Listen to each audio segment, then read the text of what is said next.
大家好，我是娟子。面粉别总蒸馒头啦，今天给大家分享一个懒人早餐的做法。先准备500克的面粉，加入3克盐，增加面的筋性，倒入280毫升的热水和面，水温在50到60度之间。这个温度和出的面团比较柔软，揉面时也不会粘手。搅成面絮状以后，再下手揉成面团。像这种光滑偏软一些的面团，不用醒面，直接搓成一个长条，切成大小均匀的面剂。再把每个面剂都充分的揉圆，摆在盘子里，表面刷一层油，锁住水分，用油封住醒面，面团的延展性会更好一些。用保鲜膜包住，醒面40分钟。接着准备一块五花肉，先切成厚片，再切成小方块。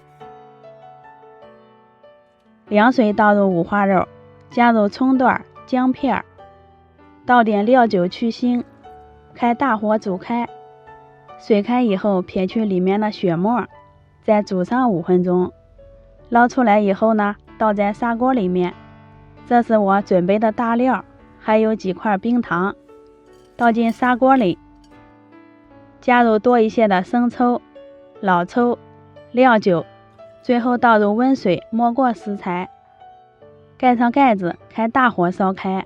水开以后呢，改成小火慢炖30分钟。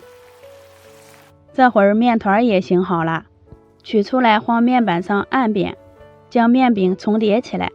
我一次画了6张，用手按压的薄厚均匀一点，两面都要压一压，再用擀面杖压一压，这样擀好的饼皮大小也一致，擀成一张大大的圆面皮就行了。电饼铛开大火预热，直接放入生胚，烙上20秒，底部烙至变色以后，翻过来把这一张面皮揭掉。看这个饼又薄又软又筋道。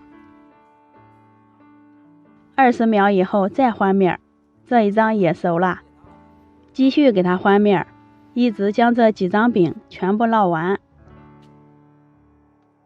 把剩下的面剂放冰箱里冷藏起来，早上2分钟就能做好家人的早餐。五花肉也炖熟了，好香啊！我又炒了一盘土豆丝儿，卷薄饼最好吃了。再放上几块卤好的五花肉，卷起来就能美美的吃一顿了。这样做的薄饼，你一顿能吃几张呢？喜欢的朋友点点关注，我是娟子，咱们下期见。